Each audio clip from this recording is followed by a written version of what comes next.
සියලු දෙනාම සාදරයෙන් පිළිගන්නවා මගේ channel එකට. ඉතින් අද අපි කතා කරන්න යන්නේ පොඩ්ඩක් වෙනස් වෙච්ච මාතෘකාවක් සම්බන්ධයෙන්. ඉතින් අපි කතා කරන්න යන්නේ එක software එකක් පිළිබඳව. ඉතින් මේ දවස්වල මේක ගොඩක් කතා බහට ලක් වෙන software එකක්. මොකද මේ software එක ඇත්තටම කිව්වොත් අපි ගත්තොත් 1900 ගණන් වල develop වෙලා ඊට පස්සේ ඒක 2003 දී තමාර හරියටම ලොකු software එකක් විදිහට එළියට ආපු software එකක් විදිහට මෙන්න මේ HandBrake කියන software එක අපිට හඳුන්වන්න පුළුවන්. ඉතින් අපි බලන්නේ අද කොහොමද මේ HandBrake එකෙන් අපි වැඩ ගන්න කියන එක තමයි අද අපි බලන්න යන්නේ. මෙන්න මේ HandBrake software එක කියන එක කතා වුණාම අපිට පළවෙනි අපි මේක download කරගෙන install කරගෙන ඉමු. ඉතින් ඔයාලට පේනවා මෙතන මම Google එකේ ගිහලා HandBrake කියලා type කරලා තියෙනවා. එතකොට මේකෙන් එනවා පළවෙනිම HandBrake එක ගැන විස්තරයක් දකුණු පැත්තේ. ඔයාලට පේනවා HandBrake කියන software එක මේ අන්නාසි ගෙඩියක හැඩයෙන් යුක්ත වෙනවා මේක icon එක. ඊට පස්සේ මේකේ දීලා තියෙනවා අපිට මේකේ HandBrake is free. ඒ කියන්නේ මේක සල්ලි ගෙවන්න ඔයාලට free ගන්න පුළුවන් open source transcoder for digital video file. ඒ කියන්නේ මේක මේ converter එකක්. ඒ කියන්නේ උදාහරණයක් විදියට අපිට උදාහරණයකට හිතන්නකෝ අපේ වීඩියෝ ෆයිල් එකක් තියෙනවා මේක ගිගාබයිට් 4ක වීඩියෝ ෆයිල් එකක්. මෙන්න මේ වගේ වීඩියෝ ෆයිල් එකක් ඉතාමත් කුඩා මෙගාබයිට් සංඛ්‍යාවකට අපිට කන්වර්ට් කිරීමේ හැකියාව මෙන්න මේ software එක හරහා ලබා දෙනවා. ඉතින් මේක ඉතාමත් අපිට වැදගත්. ඒ කියන්නේ අපිට උදාහරණයක් විදිහට අපි DVD එකක් බලනවා නම් ඒ වගේම අපිට ලොකු කැමරා එකකින් හොඳ quality කැමරා එකකින් වීඩියෝ එකක් කරනවා නම් ඒ වීඩියෝ එක ඉතාමත් අඩු ප්‍රමාණයකට අපිට කන්වර්ට් කර ගැනීමේ හැකියාව තියෙනවා. මෙහිදී ලෝකේ ගොඩාක් softwares තියෙනවා මෙහෙම කන්වර්ට් කරන්න පුළුවන් හැකියාව තියෙනවා. නමුත් ඒත් එක්කම මේ වීඩියෝ එකේ තියෙන quality එක අඩු වෙනවා. නමුත් මෙහිදී විශේෂත්වය වෙන්නේ වීඩියෝ එකේ තියෙන quality එක අඩු වෙන්නේ නැතුව මෙහිදී අපිට මේක translate කර ගැනීම හැකියාව නැත්නම් encode කර ගැනීම හැකියාව නැත්නම් අපි කියනවා සාමාන්‍ය වචනෙන් convert කර ගැනීම හැකියාව තියෙනවා. ඉතින් අපි යන් වීඩියෝ එකට ඉතින් මේක අපි පළවෙනිම click කර ගන්න ඕනේ මෙන්න මේ HandBrake කියන මේ link එක මම Google හරහා මෙන්න මෙහෙම type කරලා තමයි මේ ගත්තේ. මේක click කරාම අපිට එනවා මෙන්න මේ වගේ dialog box එකක්. එතකොට මේ dialog box එකේ වම් පැත්තෙන් තියෙනවා මේකේ features තියෙනවා අයිය ඔයාලා HandBrake එක download කරගන්න ඕනේ කියලා තියෙනවා. එතකොට මේකේ තියෙනවා මේ වීඩියෝ කන්වර්ටර් එකෙන් ඕනම format එකකට අපිට වීඩියෝ එකක් download කරගන්න පුළුවන්. අපිට TV එකේ බලන්න, අපිට tab එකේ බලන්න, අපිට Apple phone එකක බලන්න ඕනම දෙයකට අපේ වීඩියෝ එක අපිට download කරගන්න සහ convert කරගන්න හැකියාව තියෙනවා. ඒ වගේම මේක free. ඉතින් ගොඩක් softwares ඔයාලා දන්නවා free දෙන්නේ නැහැ. ඉතින් free දෙන එකම software එකක් විදියට HandBrake කියන මෙන්න මේ වටිනා software එක අපිට හඳුන්වන්න පුළුවන්. ඊට පස්සේ මේක ඕනම operating system එකක් යටතේ Windows Mac කියන software එක යටතේ ඒ වගේම Linux කියන operating system එක යටතේ මේක වැඩ වෙනවා. ඉතින් අපි මේක download කරගමු. මෙන්න මේක click කරලා අපි මේක download කරගන්න ඕනේ. හරි. ඊට පස්සේ අපි බලමු මේක download කරගෙන මේකේ කොහොමද අපි වැඩ කරන්නේ කියලා.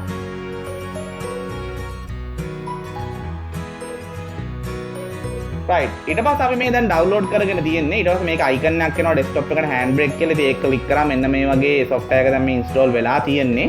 ඉතින් සාමාන්‍ය software එකක් install කරන විදිහට අපි install කරගන්න ඕනේ. ඉතින් අපි බලමු මේකේ main features මොනවද කියලා. ඉතින් ඔයාලට පේනවා මෙතනදී මම වීඩියෝ ෆයිල් එකක් අරන් තියෙනවා මෙන්න මේ normal video කියලා.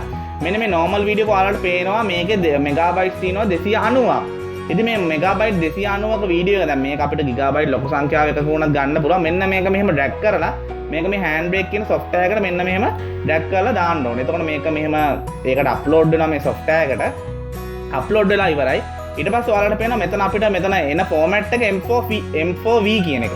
එතකොට අපිට මෙතනදී M4V කියන අපිට ඒ type එකට යනවා නම් codec එකට යනවා නම් අපිට ඊටමත් අඩු ගානකට මේක අපිට convert කරගැනීමේ හැකියාව තියෙනවා.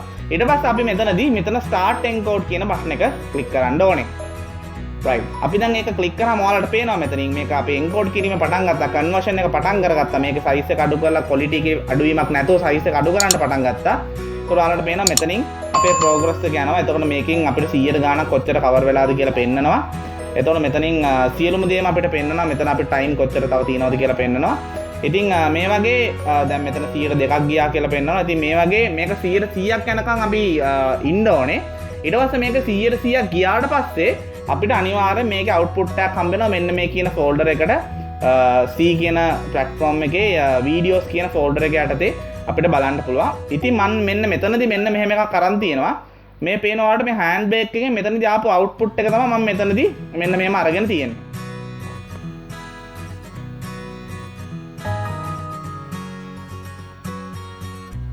මෙන්න මෙතනදී එහෙම තමයි HandBrake එකේ output එක අරන් තියෙනවා. ඔයාලට පේනවා මේක size එක කීයද? මෙගාබයිට් 19.5යි. එතකොට ඔයාලට පේනවා මේකේ duration එක විනාඩි 17යි තප්පර 14යි. අපේ කලින් වීඩියෝ එකේ length එක විනාඩි 17යි තප්පර 14යි. කලින් වීඩියෝ එක size එක 290යි. මෙහිදී size එකේ වෙනසක් නැහැ. අපිට මේ quality එකේ වෙනසක් නැහැ. size එක අනිවාර්යෙන් අඩු වෙලා තියෙනවා මෙගාබයිට් 19කට. එතකොට ඉතාමත් ලේසි. අපිට සාමාන්‍ය පෙන් එකක අපිට වීඩියෝ 1000 2000ක් වගේ මේ වගේ අපිට කන්වර්ට් කරලා අපිට ස්ටෝර් කරගන්න පුළුවන්. ඒ වගේම මේක වීඩියෝ එඩිටිං වලදී අපිට වැදගත් වෙනවා. වීඩියෝ එඩිට් කරන්න හරිම ලේසි මෙන්න මේ වගේ මෙකැනිසම් එකක් යොදාගෙන. ඒ වගේම අපි උදාහරණයක් වෙලාවට ෆිල්ම් බලන්න ආස කට්ටිය ඉන්නවා නම් DVD ෆිල්ම්ස් අපි සාමාන්‍ය DVD 20ක තියෙන 30ක විතර තියෙන ෆිල්ම්ස් එකවරම අපිට පොඩි පෙන් එකකට දාගන්නීමේ හැකියාව මෙන්න මේ ක්‍රමය හරහා quality එක අඩු වෙන්නේ නැහැ. ඒක ගැන ප්‍රශ්නයක් නැහැ. ඉතින් අපිට මේක බලන්න පුළුවන්. එතකොට මේ normal video කියන එකට අපි click කරාම අපිට ඒක VLC media player එකෙන් හරහා අපිට on වෙනවා. එතකොට අපිට බලන්න පුළුවන් මේකේ view එක. එතකොට ඔයාලට පේනවා මෙන්න මේ වගේ view එකක් තමයි එන්නේ. එතකොට මෙතන මෙන්න ඔයාලට පේනවා මේකේ හොඳට අකුරු ටික පේනවා. ඊට පස්සේ අපි මේක close කරලා අපි handbrake view එකට ගියොත් එතකොටත් ඔයාලට පේනවා මේකේ view එකේ කිසිම වෙනසක් නැහැ. මේක same view එක එන්නේ. ඒ කියන්නේ video එකේ quality එක same. එතකොට මේකේ කිසිම ප්‍රශ්නයක් නැහැ. අනිවාර්යයෙන්ම අපිට වීඩියෝ එක quality එකෙන්ම ගන්න පුළුවන්. එතන handbrake කියන අපිට software එක හරහා අපිට ලබා ගන්න පුළුවන් දේවල් අන්න ඒ ටික තමයි. ඉතින් මම අද කියලා දෙන්න හැදුවේ ඉතාමත් හොඳ software එකක් සම්බන්ධයෙන්. ඉතින් handbrake කියන software එක ඉතාමත් අපිට වැදගත් වෙන software එකක්. ඉතින් ඔයාලගේ එදිනෙදා කටයුතු වලදී ඔයාලා වීඩියෝ බලනවා, වීඩියෝ share කරනවා, DVD films බලනවා, ඒ වගේ වීඩියෝ editing කරනවා. ඉතින් ඒ වගේ කට්ටියට අනිවාර්යයෙන් මේ handbrake කියන software එක ඉතාමත් වැදගත් වෙනවා. ඉතින් අද වීඩියෝ එකෙන් ගෙනාව මෙන්න මේ handbrake කියන software එක සම්බන්ධයෙන්. ඉතින් ඉදිරියටත් ඔයාලට වැදගත් වෙන මෙන්න මෙහෙම විශේෂිත වූ softwares පිළිබඳව මම වීඩියෝස් ගෙනෙන්න බලාපොරොත්තු වෙනවා. ඉතින් මගේ වීඩියෝ එක නරඹුවාට ඔක්කොටම ස්තුතියි. මගේ channel එකට like කරලා subscribe කරලා bell icon එක click කරලා channel එකත් එක්ක රැඳී සිටින්න කියලා ඉල්ලා සිටිනවා. අපි ඊළඟ වීඩියෝ එකෙන් හම්බෙමු. මගේ වීඩියෝ එක නරඹුවාට ඔක්කොටම ස්තුතියි.